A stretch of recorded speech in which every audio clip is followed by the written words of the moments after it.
नमाज जुमा की नीयत कैसे करनी है। जो फ़र्ज़ों से पहले वाली 4 रकात सुन्नत हैं, इनकी नीयत कैसे करेंगे, और 2 रकात फ़र्ज़ों के बाद 4 रकात सुन्नत और फिर 2 रकात जो सुन्नत है, इनकी नीयत ज़ोहर की नमाज की करेंगे या फिर जुमा की नमाज की नीयत से ये सुन्नतें अदा करेंगे।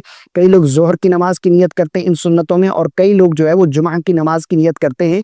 सही मसला है क्या, अच्छे तरीके से ये मसला समझ लीजिए। देखिए, इन्नमल आमालु बिन्नियात, आमाल का दारोमदार नीयत पर है। आप कोई भी अमल करते हैं उससे पहले नीयत करना ये जरूरी है। अब जो जुमा की टोटल सुन्नत रकातें हैं, ये हैं 10।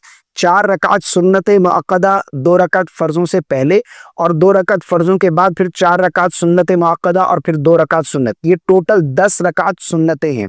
अब इनमें कई लोग जो है वो जोहर की नमाज की नियत करते हैं, और वो ये कहते हैं कि चूंकि हमने जोहर की नमाज इस दिन नहीं अदा की, तो जोहर की नमाज की नियत से ये सुन्नतें अदा करते हैं।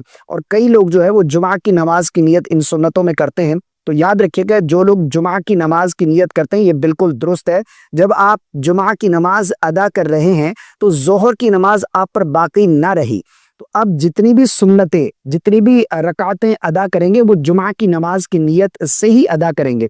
ये जो पहले वाली 4 रकात सुन्नत है, इनमें कबल अज़ जुमा की नियत करेंगे, और बाद वाली 4 रकात और 2 रकात जो सुन्नत हैं, इसमें बाद अज़ जुमा की नियत करेंगे। ठीक है ना। बाकी नियत जो है वो असल दिल का पुख्ता इरादा है, जुबान से अल्फाज अदा करके नियत करना ये कोई ज़रूरी नहीं है, बल्कि उलमा ने इसे मुस्तहब लिखा है।